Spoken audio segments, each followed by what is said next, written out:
Sairam, welcome to the Sri Sathya Sai Center of Arcadia. I don't think there's anyone new today. And welcome to all our online viewers. We do have a special guest speaker today. So special welcome to you, Brother Aravind. He will be speaking to us from India. And I think we are all very familiar with him. He's a wonderful speaker. So we are grateful that he will be speaking with us tonight. I just want to read the introduction for our dear brother Aravind, and then, brother, I'll let you take it away from there. Aravind Balasubramanya hails from a family that has been devoted to Bhagavan Sri Sathya Sai Baba for nearly half a century. His father was a photographer Bhagavan in the late 60s and early 70s in Brindavan. And many of the old black and white photographs that we see of Swami has been through his lens. Inspired by his parents, especially his mother, to spend his life with Swami, Aravind joined Sri Sathya Sai Vidyapeeth in Calicut, Kerala for his primary education. He joined Sri Sathya Sai Higher Secondary School in Prashanti Nilayam for high school. He followed it with a bachelor's in science with specialization in chemistry from the Sri Sathya Sai Institute of Higher Learning, for which he secured a gold medal. He continued to complete his master's in science in chemistry, and with the desire to stay with Bhagavan, he went on to do his master's in business administration as well. It was in the institute that he got several opportunities to speak in the divine presence, act in many presentations and plays, and also pursue photography, which he picked up from his father. He was careful in recording almost every day that he spent in the physical proximity of the Lord. Aravind, with his love and zeal for Swami and his mission, continues to share and spread Swami's teachings with his unique talents in using audio-video skills in wide range of social media platforms and giving inspiring talks around the world through personal appearances. We will be broadcasting his speech over here. So, Brother Aravind, welcome to our center again, and I will hand it over to you. Sairam. Om Shri Sairam. I offer my most humble pranams at the lotus feet of beloved Bhagwan, dearest Swami, respected elders, dear brothers and sisters. It feels so wonderful again on this holy Thursday to be at Arcadia. This is what love for Swami does. We are halfway across the globe. You are seeing the moon there, I'm seeing the sun here, and yet we are together in our love for Swami. That is His grace, that is His blessings, and let us always be grateful for that. Let me take you back to the year 2005. I had completed my post-graduation in chemistry, my master's in chemistry, and with the desire that I wanted to be with Swami. Whatever may be the course, it doesn't matter. I just want to be with Swami. And solely for this reason, I had taken up MBA in marketing. So it was not for any, building up a career, or it is not for enhancing my resume. Because when I look back at my own life now, as it was said, because of Swami's grace and my mother and father's immense blessings and prodding, I'm grateful to them for that. My life has just been influenced by how can I be near and dear to Swami. So I did a bachelor's in bioscience, a master's in chemistry, an MBA in marketing, and joined a media team where I had no exposure before. So I had joined MBA, and life was going on in Swami's college and hostel. Suddenly, I felt a kind of stagnation, if I may call it that. Stagnation meaning I felt that I'm not progressing spiritually. What is happening in my life? I began to wonder. I used to attend the morning Suprabhatam in the hostel, then the prayers in the university, then evening darshan, bhajan in the mandir, night prayers. I used to participate in all the spiritual activities, all the things that were stipulated. And Swami had also once said, that my students need not do any special sadhana. All they need to do is adhere to the hostel schedule. Just do the things that are stipulated as part of the hostel schedule. And I was doing all of that. Yet I felt that what is it? I'm so stagnant. I'm not growing. I'm not progressing spiritually. Many of us feel this also. How do I know I'm progressing spiritually? How do I know that I'm doing my sadhana successfully? You know, when we uh, possibly watch movies or read the comics, we see these spiritually elevated souls with a halo around their head, or with a with possibly levitating in the air, and we do not experience any of that, and we wonder whether we are spiritually progressing or not. Why are we stagnant? This is what I was feeling. I was not feeling that bubbling energy within, that pulsating enthusiasm.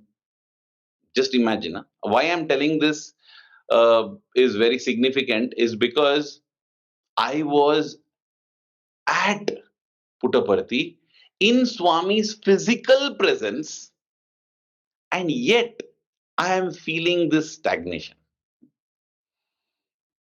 Every day I'm having darshan, every day I'm attending bhajans, and yet I'm wondering, why, Swami, why am I not feeling that energy? Why am I not feeling vibrant?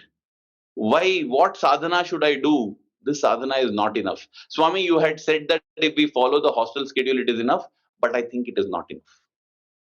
This is the kind of misunderstanding that arises when we get worried, when we feel we are stagnant. Whatever Swami says is perfect, complete, comprehensive. Nothing else needs to be added to it. And yet, when we feel like this, it is because our mind, our ego is sitting and subtracting from Swami's message, and that's why it feels incomplete. So I began to wonder, what should I do? I need to do some more sadhana. I need to possibly meditate. What should I do? What should I do? What should I do?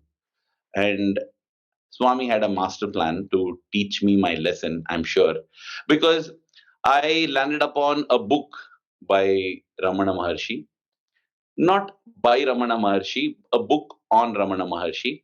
And when I was reading, I came across one particular experience of his that he had in his childhood. The great sage of Arunachala, as a child, was very healthy, very active, very mischievous, and naughty too.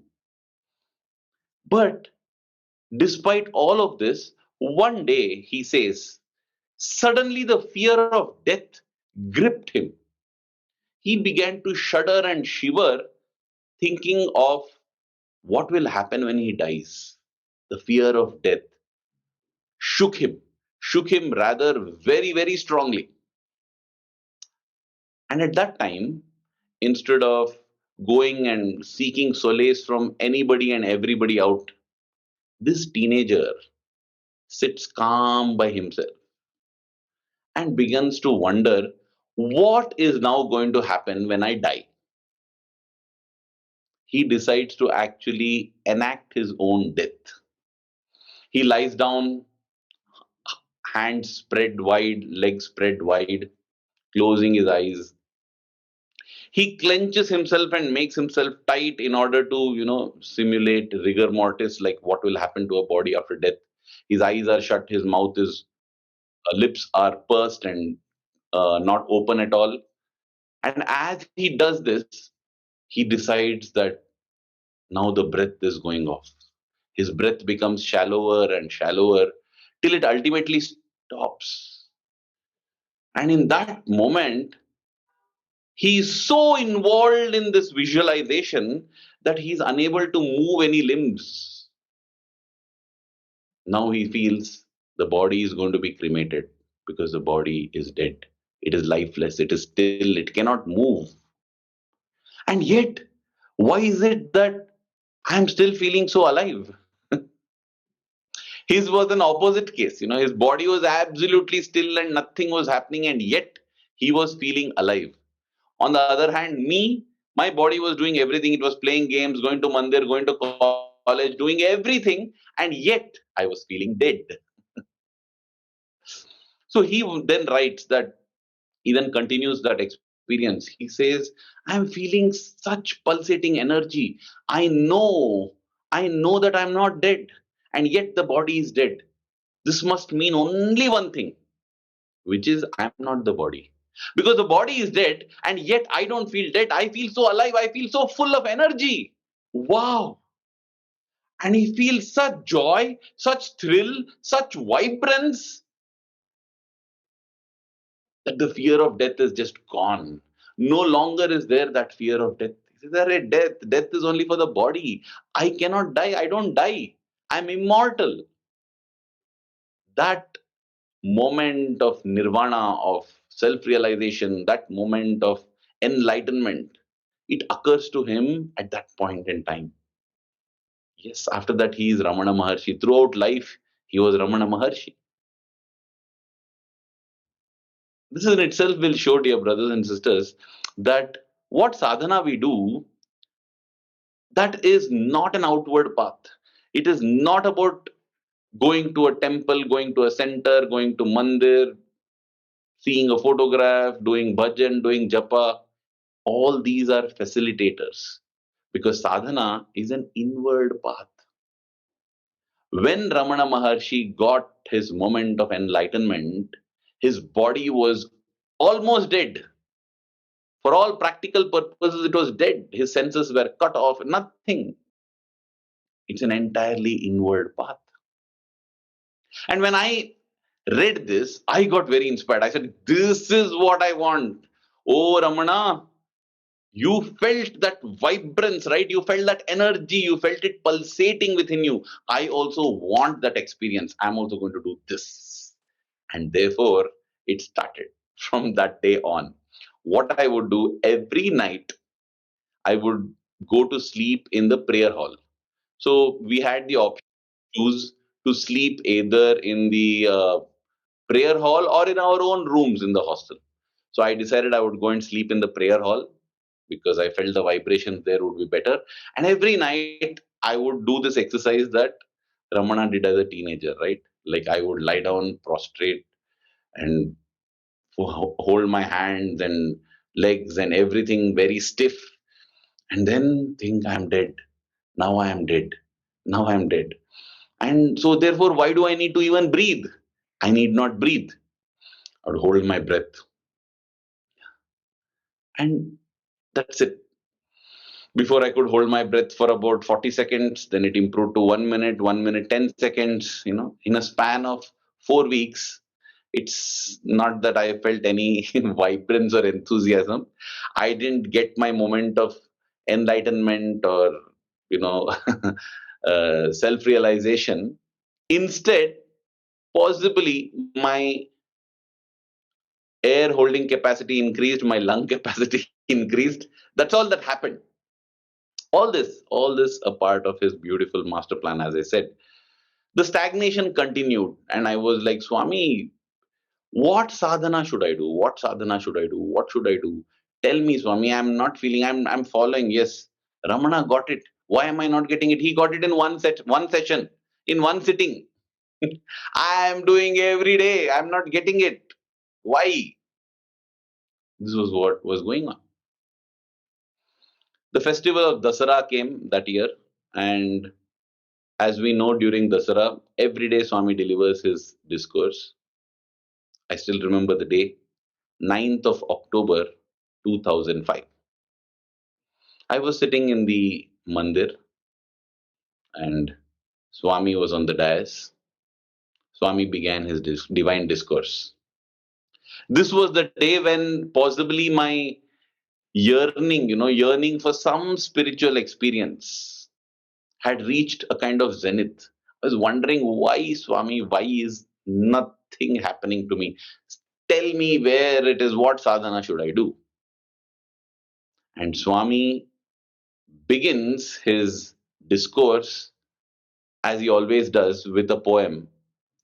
And in the poem, Swami says, without sleeping at night, people think they're doing sadhana. you know, the moment Swami said that, without sleeping at night and not doing any work during the day, people think they are doing sadhana. And I almost felt that Swami was hitting me straight. You fellow, don't think by holding your breath at night over there you're doing any sadhana. No, that's not sadhana. So even as Swami said this, on one hand I was thrilled. On the other hand, I felt a little bit hurt. Like, Swami, don't mock me, Swami, don't mock me. I want to know what I should do. Swami continued with his poem.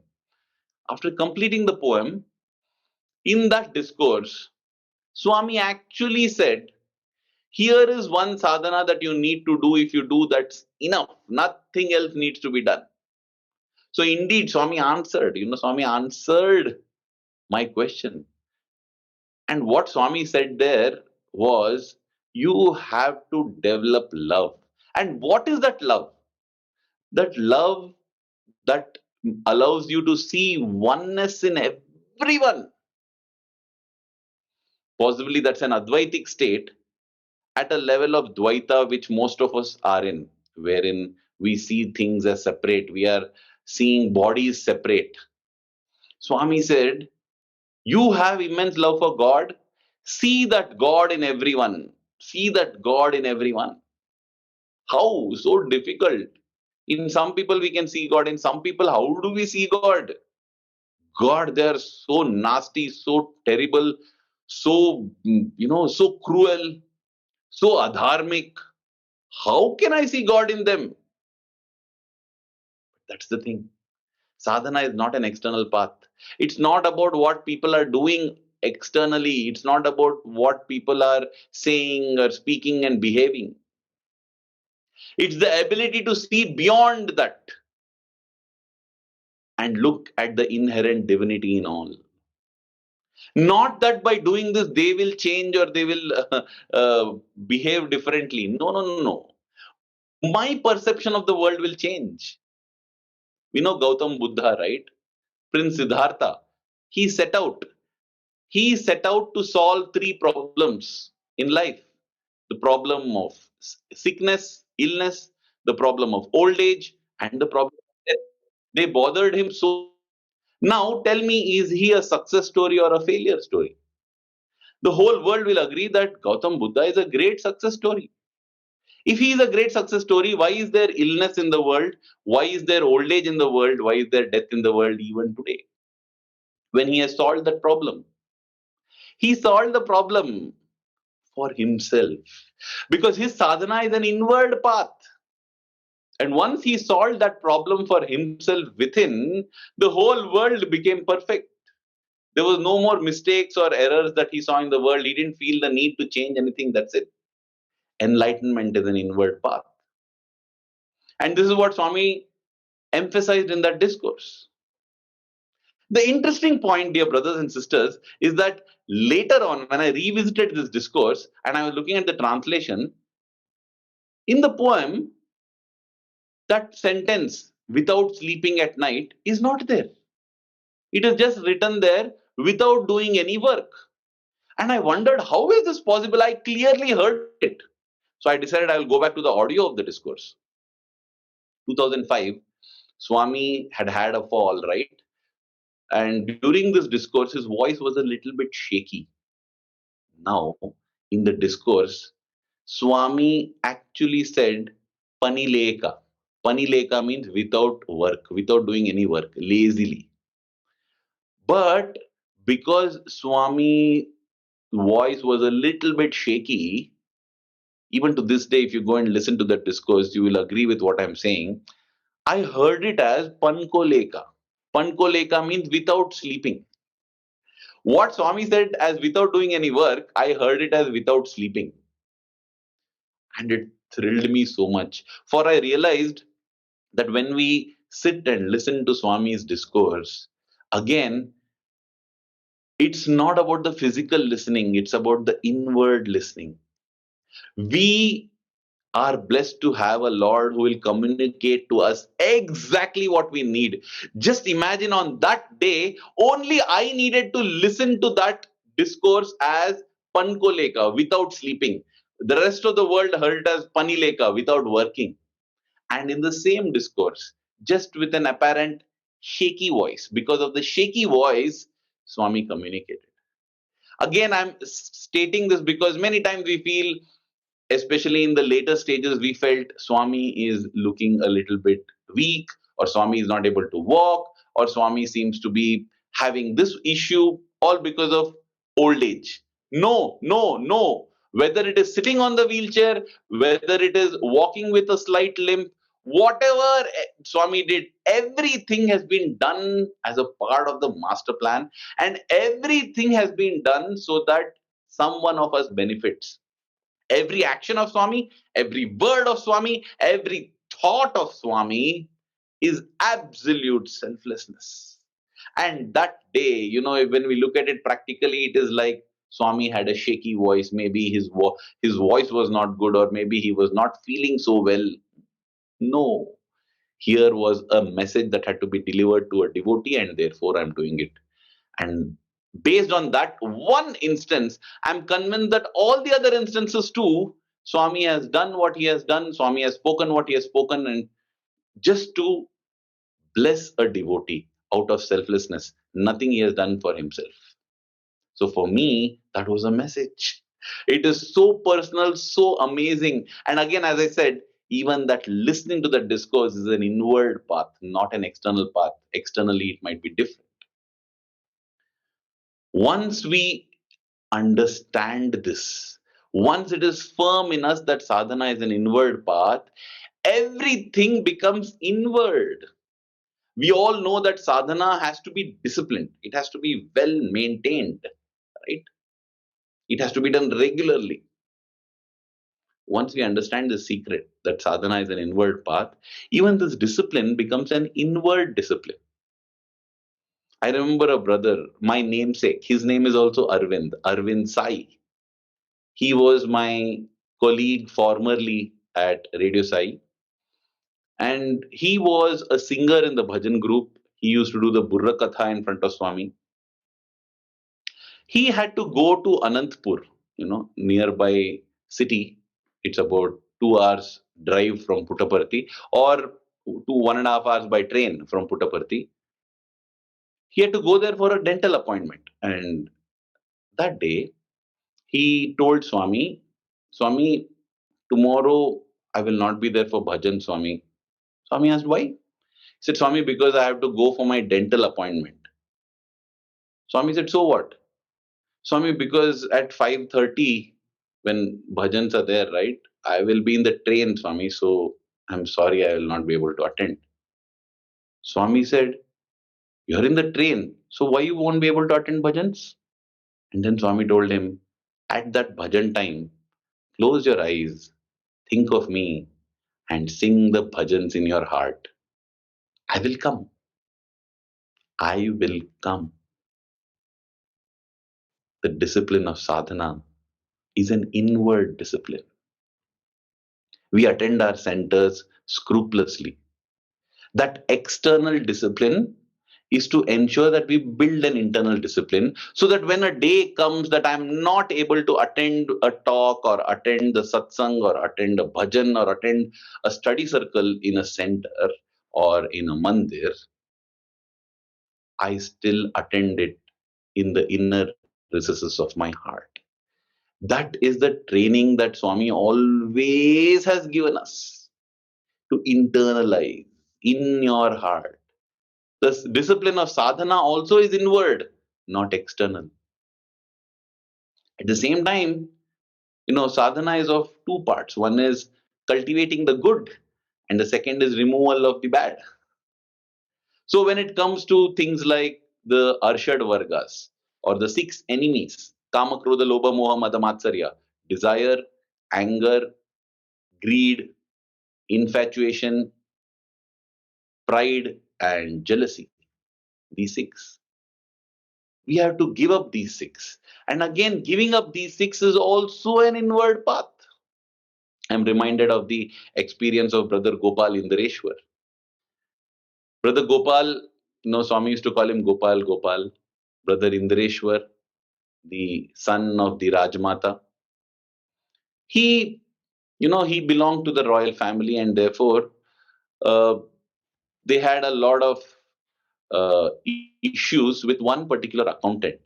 Why? Because this person had won the trust of the family and had misused the trust to steal so much from the family. And one day, Brother Gopal was sitting in the mandir, sitting near the interview room, and as he sat there, he closed his eyes. He was peaceful, he was calm, and yet within he was very agitated. Very agitated. Why? Because he was thinking, what is this terrible thing that this accountant has done? And he's so helpless because he has done it in such a way that you can't catch him by law. So, in that anger, he just imagined that accountant there and he began to punch him, punch, smash his face. And as he was doing this, externally he was very calm, very peaceful. Anybody seeing him would have told, wow, he's in meditation, right? That is how it is, calm. But then the interview room door opened and Swami came and said, Gopal, come in. Swami took him into the interview room. And then Swami said, Gopal, what are you doing? What, Swami? Nothing. Swami said, why are you committing murder? Murder? Yes. What you are doing in your mind is murder. You are getting the sin of committing a murder. Swami, so sorry. He realized that. And then Swami went on to tell him, you're so upset with him, right?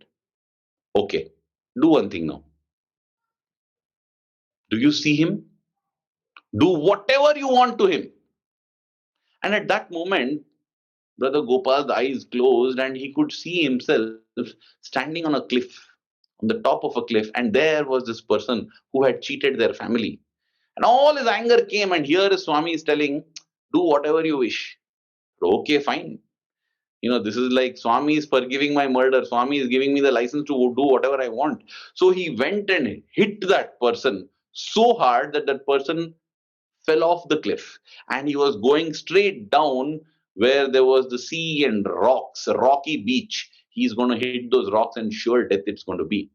And even as he does this, in that very moment, he notices one little infant in this man's arms. Seeing that sweet, cute, cherubic, angelic baby, his heart melts. Oh. And suddenly he realizes what he's doing. When he does this, that baby is going to lose the only support, and that baby is also going to die. Oh no, he lunges forward and holds this person. Holds, and with a lot of effort pulls him back up on the cliff. And he lies back exhausted. All this is happening within, right? And then he's out of this experience, and Swami is there before him. And Swami now asks him, how do you feel for him now, against him now? And he says, Swami, I don't feel anything, no problem, Swami, I'm fine. There's no more hatred in the heart. And Swami tells him, there, your karma with him is finished. Karma with that person is complete. Without Brother Gopal having done anything. Because doing is not about external alone, it's an inward path. And Swami further gave this advice to Brother Gopal that whenever you get such intense negative feelings for somebody, somehow bring that person in your mind's eye, visualize that person, him or her, and at the same time, think of something else that will exude and bring out love in your heart. And for all of us, that is Swami. Think of that moment when oozing love comes. And once you have that visualization of this person and this situation of oozing love, once that selfless and broad love flows, your karma with that person is finished. It's done. Nothing else will bother you again. Wow, what an incredible technique. What an incredible secret that Swami gives out so easily to us because of his love for us. This was narrated by Brother Gopal Indrashwar during his Samarpan in Brindavan White in 2016 or 17, I think. It's so incredible that it shows that all our sadhana is an inward path. I can finish all the negative karma that exists between me and a person who is bothering me or who hates me or whom I hate, whom I'm irritated with just this kind of visualization and overcoming. It's an inward path. Everything is about within, what I feel within. So, too, it's not important that people praise us and tell us that, wow, you're an evolved soul, you're so devoted to God. No, it doesn't matter. Even if they say that inside, if I'm not at peace and I'm not happy, it doesn't matter. I'm not. I'm not an evolved soul. Everybody thought that Duryodhana was so rich, he was so wealthy, he is the emperor ruling an empire from Hastinapura. But Duryodhana himself knew no peace. He felt envious and jealous of the Pandavas who were in the forest without anything. They were deprived, I'm telling in quotes, they were deprived of all the material possessions and luxuries. And yet, Duryodhana, who is the emperor ruling at Hastinapura, is feeling jealous, is targeting, trying to get them into trouble. He's sending sage Durvasa to the Pandavas. He's sending Karna to the Pandavas to attack them. He's sitting and instead of ruling the empire, constantly bothering about what Yudhishthira is doing, what Bhima is doing, what Arjuna is doing, burning in envy, burning in hatred, not having any peace at all. It's not about external, it's about the internal. And the Pandavas, they are banished. They are apparently banished from the kingdom. They are in the forest, they are in exile, they have nothing. They have been stripped away of everything. And yet they are in supreme peace. They are in internal equilibrium. Of course, they had their moments of agitation, but more or less, generally, they were at peace because they had with them Krishna. Krishna, not physically, Krishna in the heart. It is an inward journey, an inward path. Everything is inward. That is why Swami would say, Yad bhavam tad bhavati. God you think, God you are, dust you think, dust you are. What you think, when I say think, it's about what you believe. And when I say what you believe, it's that is what influences what we feel. It's not like I'm saying I'm God, but I'm just feeling what, I'm useless, I'm good for nothing. When I get those negative feelings that I'm useless, good for nothing, it makes me feel sad, it makes me feel low, it makes me feel depressed, it makes me feel suppressed, it makes me feel frustrated, it makes me feel irritated. These feelings, right? These feelings that we say that emanate from the heart, they are a feedback mechanism that God has given us. They are telling us that, hey, what you are thinking now, what you're actually feeling, what you're doing now is not right. That's why you're feeling all these things. Do something that will make you feel joyous, make you feel energetic, make you feel vibrant. And this visualization of love that Swami told Brother Gopal, this kind of broad heartedness, broad mindedness, focusing on Swami alone, brings vibrance to life, brings energy to life, brings enthusiasm to life. That we know by ourselves. It doesn't matter if the whole world says that this person is doomed, he is not progressing, he is good for nothing, he is not a devotee of God, he is terrible, whatever they may say. When I'm feeling this energy, all that doesn't matter. Doesn't matter at all. And in fact, even other people will be able to feel this. They will say, whatever people may say, there is some energy here that's coming. How much was Swami criticized? Huh? And yet people flocked in millions because whatever people may say, whatever the outside newspapers, external things may say, the internal experience, the inward experience was that. Yad bhavam tad bhavati, what we feel is what we become. Krishna had told once to Duryodhana, go and find one good person in the world. Huh? And at the same time, he goes and tells Yudhishthira, the eldest Pandava brother, go and find one bad person in the world. Both of them report similar things. What does Yudhishthira say? Yudhishthira says, oh Lord, I went all around the world searching for a bad person. I couldn't find any bad person. If at all there is any bad person, I think it must be me, that's all. I don't think anybody is bad. And you, Duryodhana, Duryodhana says, Lord, I went. He doesn't even say Lord. That is an unfortunate thing, right? He's staying so near to Krishna and yet he doesn't know Krishna. What a misfortune, what terrible it is.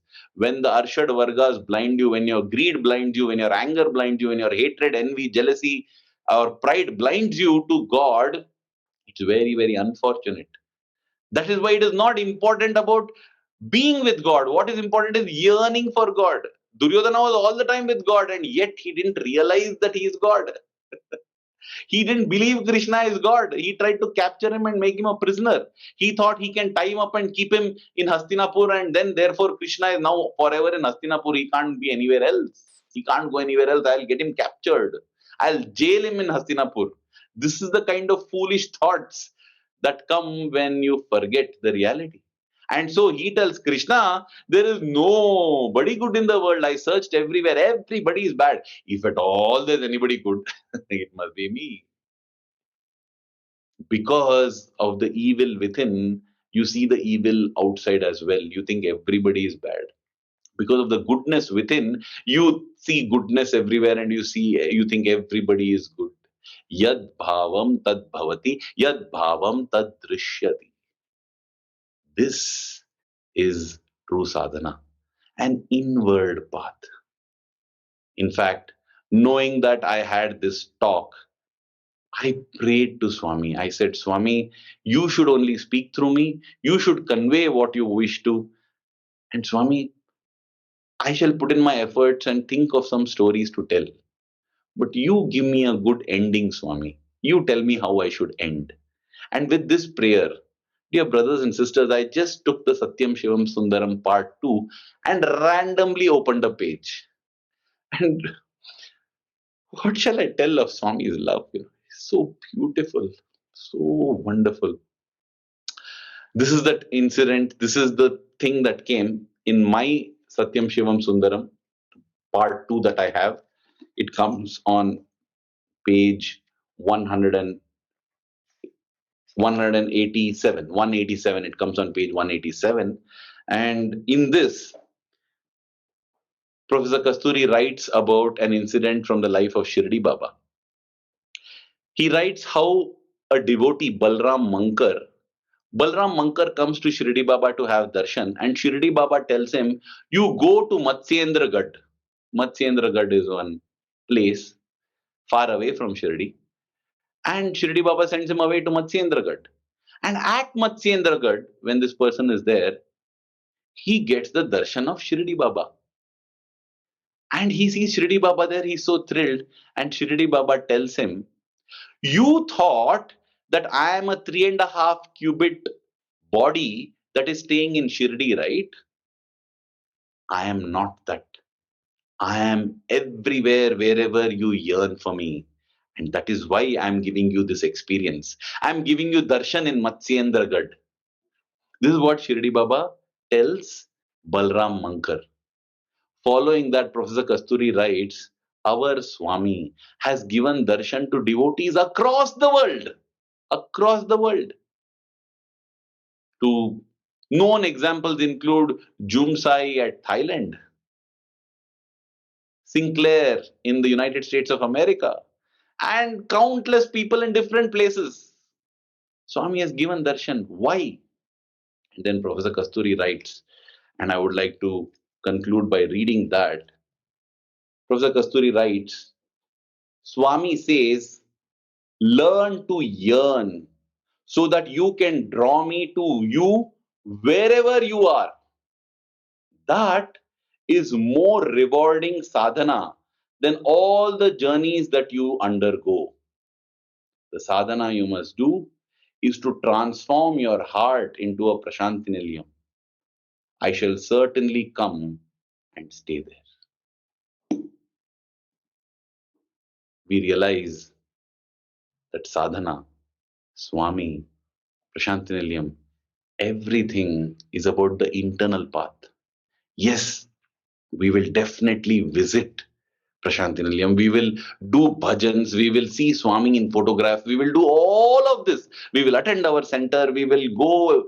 We will seek externally as a way to reinforce the inward journey. The journey is always inward. Sadhana is an inward path. All the external things that we do are props to support that inward path. Without going inward, all the props are of no use. And if we are able to go inward, then do the props really matter? Swami would often say, man has traveled miles and miles into space, but has not gone even an inch inward.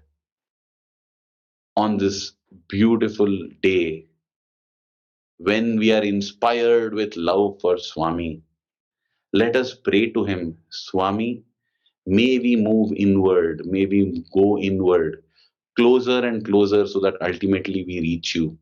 For after all, Swami, even your name Sai, as you beautifully said, stands for see always inside. Thank you. Jai Sai Ram.